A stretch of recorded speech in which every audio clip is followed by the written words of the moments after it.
Salut à tous et bienvenue à vous dans la 5e vidéo de cette playlist consacrée au développement de notre Fortnite Replay Engine. Dans cette vidéo, nous allons voir comment loader les datas de la partie que nous voulons du coup rejouer dans notre player. Donc pour plus de simplicité, j'ai mis les données qui sont du coup issues d'une API dans un fichier JSON, donc ça représente les données d'une partie avec tous les joueurs et les différents paramètres du jeu. Voilà, donc je vous mets l'URL en dessous de la vidéo. Et donc là, ça va être très rapide. Je vais faire une variable GameData public, comme ça. J'init Pixie, je crée la map, je bind les events. Ici, je vais appeler une méthode, je vais faire un appel à une méthode qui se nommera getData. Je la définis juste en dessous. Donc getData. Et donc cette méthode, elle va tout simplement faire un call get façon jQuery. Donc $.get, c'est une méthode qui est définie par jQuery. Le premier paramètre, c'est donc l'URL du fichier à charger, que vous pourrez trouver juste en dessous de cette vidéo. Et le second, ça va être la fonction, la callback.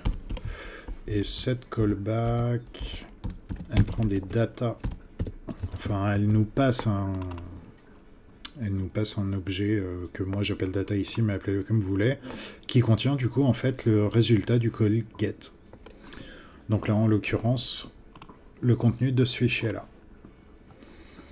Voilà, et donc ces données je veux les mettre dans quelle variable? Je vais les stocker dans mes GameData. GameData est égal à data. Et je vais juste faire un petit console.log de GameData, voilà, histoire de vérifier que les données arrivent bien. Parfait. Voilà, là je récupère bien mes données depuis le fichier ici. Bon, là je le fais avec jQuery, mais si vous voulez utiliser Fetch ou une autre techno, faites-vous plaisir. Voire même directement mettre les données, pourquoi pas dans votre JS.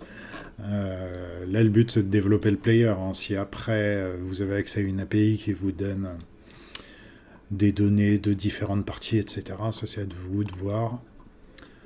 Là, ce qui nous importe, c'est de développer le player.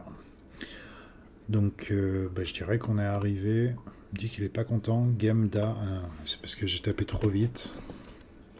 Je vais faire un refresh juste pour masquer cette erreur. Voilà! J'ai bien mes datas. Donc c'est nickel. Je vous donne rendez-vous dans la prochaine vidéo. On va s'atteler à la création et au positionnement des joueurs sur cette map.